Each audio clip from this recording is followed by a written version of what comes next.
Il s'agit d'une de ces situations comme on ne les apprécie guère dans les prairies naturelles en début de période de végétation.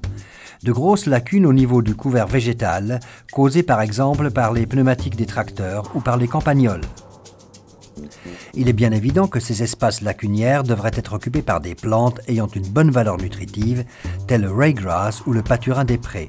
Si ce n'est pas le cas, les trous sont rapidement recouverts par des plantes comme les dents de lion, le trèfle blanc, les rumex, les renoncules ou l'acrostide, pour n'en citer que quelques-unes. Il est donc temps d'agir. Mais quelle technique de semis utiliser? Les deux spécialistes de semences UFA que sont Hans-Peter Hug et Stefan Lüthi ont testé et analysé en parallèle deux procédés de semis. Dans le cadre de la préparation du gazon, il s'agissait ainsi de comparer le travail d'une herse étrille à prairie avec une herse classique. Comme bon nombre d'exploitations disposent d'une herse à prairie, cette dernière est souvent utilisée pour la préparation du lit de semences.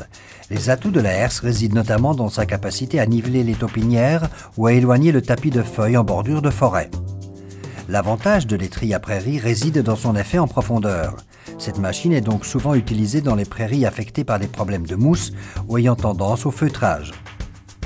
Mais quel est l'impact pour la régulation de la composition botanique et pour l'arrivée de nouvelles fleurs?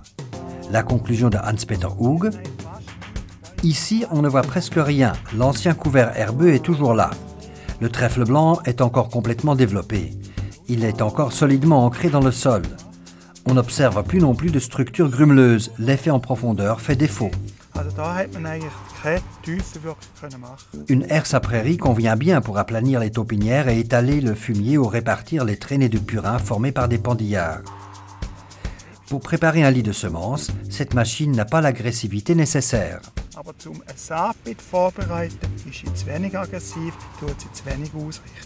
Et voici comment la situation se présente après un travail avec l'étrille à prairie. Avec l'étrille, nous désirons arracher les peuplements de trèfle blanc. Ce dernier engendre des repousses partout. À l'aide de l'étrille, nous pouvons les éliminer. Il est ainsi possible de décimer les peuplements de trèfle blanc. Par contre, nous obtenons désormais un sol ouvert. Nous disposons d'une surface du sol présentant une belle structure grumeleuse. Ainsi, nous préparons le sol pour un semis optimal.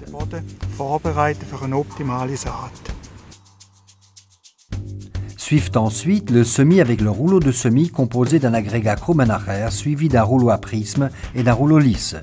De l'avis de Peter Hug, le résultat n'est pas optimal.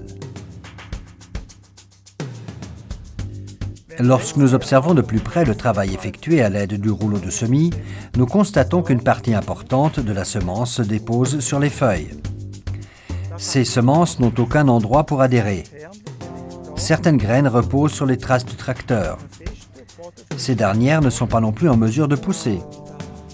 Cette méthode de semis n'est pas suffisamment efficace. La solution à ce problème est toutefois rapidement trouvée. Les semences doivent évidemment être en contact direct avec le sol. Pour que cela soit le cas, on combine le rouleau avec l'étrille en un seul passage. La graine est directement introduite dans le sol avec la dent à ressort via les assiettes. La graine est ensuite rappuyée avec le rouleau. Ainsi, on est rapidement en mesure d'apprécier les premiers résultats prometteurs. Les lacunes existantes sont fermées grâce à la colonisation de ces espaces par de nouvelles plantes. Et sur la parcelle de test, on constate clairement la différence le printemps suivant, avant même la première coupe. À droite, une prairie artificielle à croissance rapide sursemée avec le mélange UFA U240. À gauche, une prairie naturelle dans laquelle le mélange UFA U Swiss High Speed a été semé de manière durable. Et ici, la même prairie naturelle non traitée avec un peuplement lacunaire, reconnaissable à la dent de lion en fleurs qui se répand à la place du sursemis. Et finalement, encore un changement nous concernant. Semence UFA devient Semence UFA. Depuis le 12 décembre 2012, nos produits et notre logo englobent cette inscription.